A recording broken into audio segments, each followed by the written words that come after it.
I'm guessing if you look in the comment section of this video, you are going to see a lot of opposing opinions. And that's because I'm discussing a very, very controversial topic in this video. It's something that I only see very one-sided in the industry and I'd say more in the industry actually, like in the SMMA industry, in the agency building industry, and kind of the online industry as well. Like I see it's very, very one-sided. Right? A lot of people just follow the lead and follow what everybody else says. And because what everybody puts out is one-sided, that obviously then creates a very, very much one-sided industry. In this video, I'm gonna go very kind of left field almost in terms of my viewpoint on mindset. That's what this video is discussing, right? It's about mindset and the things that are associated with it. As I say, I have a very different opinion, and in this video, I'm gonna discuss why I actually hate mindset. Okay, that's my strong opinion. It's very controversial, but just hear me out before you start going at me in the comment section. Please, please, please hear me out. I'm very much open to hear your opinions in the comment section, but just hear me out before you attack me in the comment section.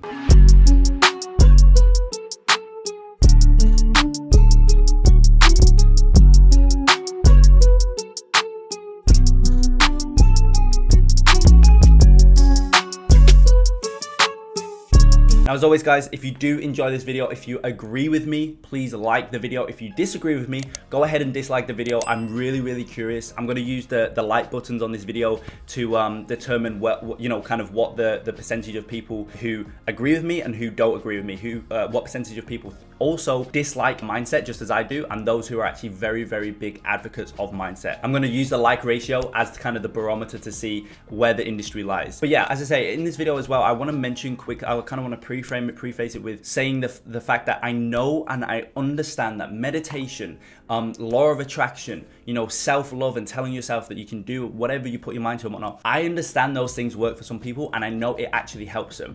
And if that's you, dislike the video and leave. Like, that's completely fine. I'm not trying to take anything away from you. I'm not trying to change your opinion or anything like that. All I'm doing is I'm giving my opinion on the subject and what I've kind of done in terms of the way that I've built my businesses, how I've gone about that, and why I've not used mindset at any point, and what I've actually used instead. The reason I'm creating this video is because I was on a Q&A call last night with the Quantum Leap Ecom Agency community. I was on one of the 3-hour weekly calls that we do, and I realized that a lot of people actually agree with me, and that's why they've gravitated so much to my content. That's why they've bought my programs, and that's why they're succeeding so much as a byproduct of consuming my content and as a byproduct of being in my programs. The reason is because they love the way that I go about things. They love my philosophies. And one of my big philosophies is that mindset is just the worst thing that you can focus on.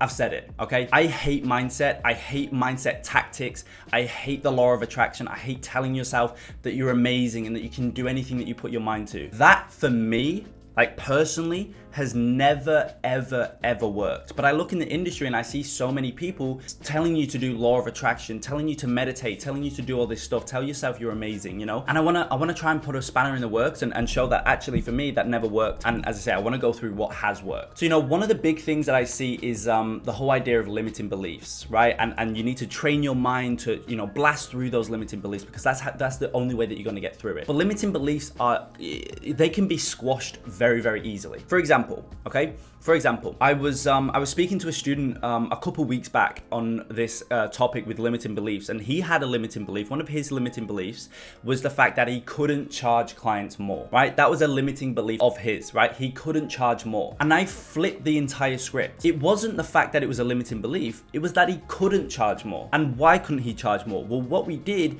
is we looked at the system overall. We took a very logical, data-driven approach to his limiting belief, right? That's just what he titled it as. Because that's what everybody pushes. You're going to have limiting beliefs and you need to change your mindset around those limiting beliefs, right? So he started to try and tell himself, right? No, I can charge more. I can charge more. And then when he went on the call, he tried to charge more. He couldn't, right? Because you telling yourself that you can charge more doesn't really mean to say that you're going to be able to charge more. If you're doing stuff that's fundamentally wrong, it doesn't matter how much you tell yourself that you can charge more. If it's fundamentally wrong, if the sales process just isn't right, then you're not going to be able to actually be successful in charging more. Same goes for outreach, right?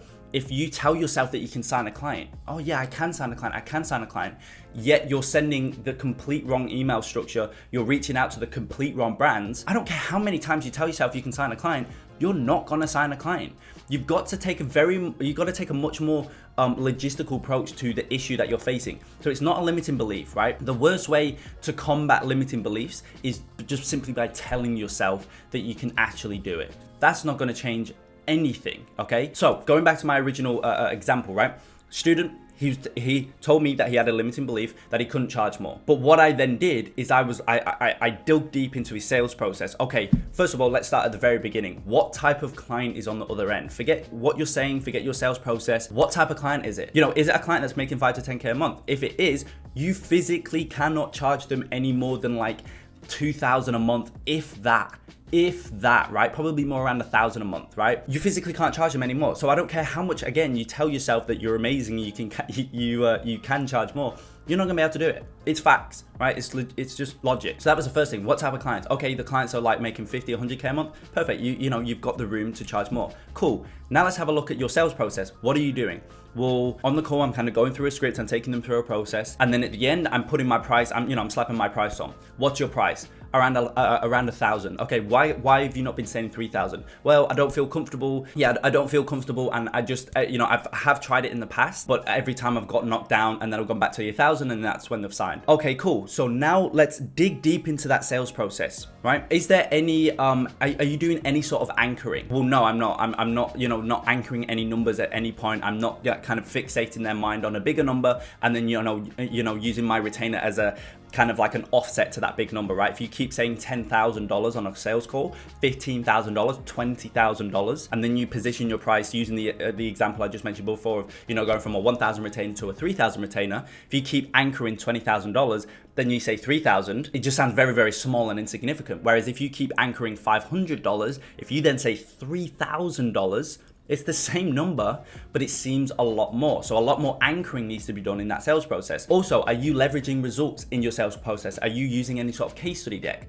No, I'm not. Well, then that's something else that needs to be used, right? You need to, again, it kind of looks at the anchoring idea. You need to anchor clients' kind of minds and their thought process. You need to anchor it to the numbers that can be achieved through your service. If you show results and whatnot of clients right now where you're pulling them in 50,000 a month return on ad spend, right? Purchase conversion value minus ad spend, that number's like 50,000 a month, 100,000 a month, 200,000 a month. If you anchor their minds on those numbers or on that possibility that you can actually generate them, then they're going to be more than happy to pay you $3,000. Especially if before you say your price, you anchor their mind again on the like a $20,000 price tag or a $15,000 price tag, and they're thinking about the possible results of like $100,000 a month return, and then you say $3,000 a month. Like they're gonna convert, given they can actually convert, and that's something that we figured out at the start, right? We're not looking at 5 to 10,000 a month brands. We're looking at brands who are doing 50, 100, 200, half a mil a month, right? So from that point onwards, when this student then goes ahead and implements on that, he can then charge more because when he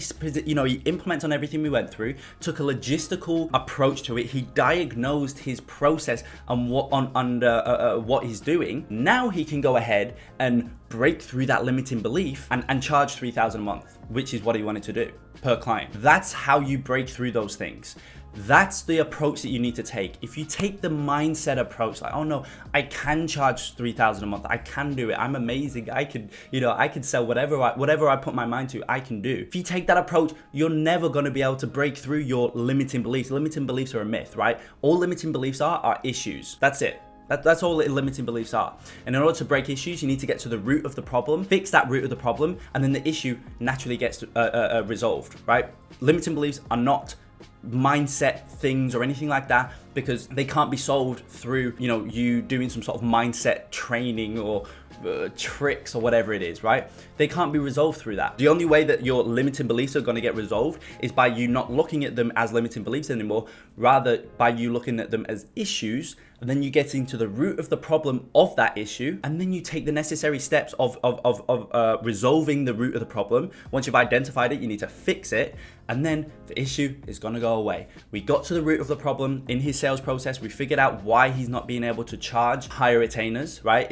He didn't tell himself that he could charge more. No, that's not going to change anything. We got to the root of the problem. We figured out where he was going wrong, what he wasn't doing. We fixed that, and then now he can go ahead and charge his $3,000 that he wants to charge, right? That's just an example. It's the same thing with email outreach. You know, like I said before, if you say that, oh no, I'm gonna manifest, I'm gonna law of attract the fact that I can book 5 meetings a month. Well, you need some sort of system or procedure or process that can warrant 5 meetings a week. You telling yourself that you can get to 5 meetings a week isn't gonna get you to 5 meetings a week. You need a process, you need a system, right? And then from there, once you're implementing that system, you then need to look at the metrics associated with said system and see where things are going wrong, see where the issues are. Then you need to get to the root of that issue, and then the system's going to operate as it should, and it's going to produce that 5 meetings per week that you want to hit. So that's kind of my idea and my thought processes around limiting beliefs and whatnot. Like, I strongly disagree with it. And the other thing as well with like mindset and whatnot that I see so much, right? I've got a student community right now of over like 410 members, right? It's ridiculous. At the point of recording this, as I say, it's around 410 members. So I see firsthand what a lot of agency owners do and what they struggle with and all that type of stuff. And one thing that I see consistently of new members, right? Those who haven't been through the training yet and haven't been kind of one-to-one mentored by myself personally, which is obviously something that I do as part of my programs. Those who haven't gone through that process yet, they haven't been kind of ramped on the correct way to build a business. They have this mindset stuff that they do. And I see it time and time again. They put more time on the mindset stuff than they do actually doing the work. They get out of the work by, you know, saying that they're working, but actually they're focusing on their mind and their mindset and doing all this other stuff that is never gonna get you to 10,000 a month, to 20,000 a month with your agency. I promise you, the only thing that's gonna get you to 10 to 20K a month, right, with your agency is by actually doing the work and going through the necessary iteration feedback loops that's needed in order to get to 10,000 a month, right? You send your first set of emails, you collate the data, you have a look at what's going on, where the drop-off rate is, why it's not working, why it's not converting at the KPI that you've set for yourself or that you want to hit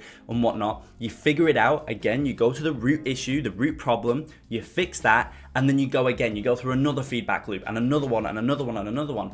And sure enough, you're gonna get to 10,000 a month. You're gonna get to 20,000 a month. It's really not that hard, right? And again, that's just an example, but you get the idea. However, on the flip side, if you're just sat there manifesting and telling yourself that you can do anything that you put your mind to, you're not completing any feedback loops, you're not doing the work that's required, and next minute, you know, a month later, you're still sat in the same position with 0 clients, still telling yourself that you're amazing. It just does. It's just, you're just never going to grow a business like that. And so that's something that I really looked at with myself. You know, when I was growing my agency and I was ramping my agency up, I was very fixated on what all these other people said in the industry, and I was very fixated on the industry overall. And as I say, I very quickly seen that it was about the mindset stuff. So sure enough, I went down that route. I tried to meditate. I tried to do this and that. Meditation's a bit of a separate one. I know meditation is amazing. It's something that I do want to try and get into. So that's kind of separate, but you get the point. I went down the mindset route and whatnot, and I realized I was sat there 3 months later in the exact same position, doing the same stuff,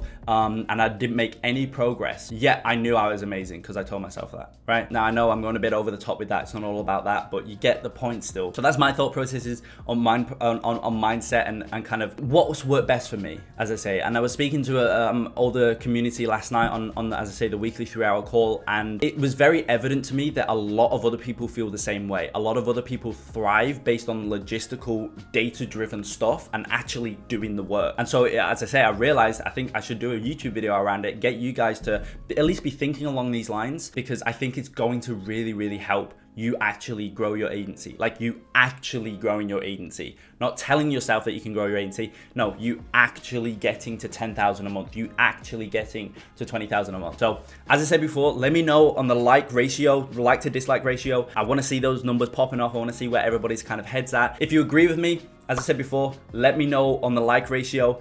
Make sure you go ahead, smash the like button. If you disagree with me, if you think mindset's amazing, and you think you can get to 100,000 a month just by telling yourself that you can get there, and the law of attraction and all that type of stuff, then go ahead and dislike the video. I'm actually telling you to dislike the video. And also let me know your thoughts, your comments on this kind of topic in the video description. I'm very interested to see where everybody's minds is at and whatnot. And let me know where you're at within your agency as well. So I hope you found value in this video, or I hope it kind of opened your mind up a little bit to another way that you can actually grow your agency. Look guys, as I say, I only talk about personal experience on this channel, what's worked for me, what I've done, what hasn't worked for me, and what you shouldn't do as well. And I tell you what, mindset, focusing on mindset is the one thing that didn't work for me. However, going through the process that I touched on in this video, that much more logistical approach, that much more kind of data-driven approach, and kind of just putting in the necessary work required, that is what really has enabled me to grow my business to where it is today. And that's what's enabled me to get to the point that I'm at. So I hope you found value. Let me know your thoughts in the comments. Smash the like button if you agree, smash the dislike button if you disagree. And with that being said, I will see you in the next video.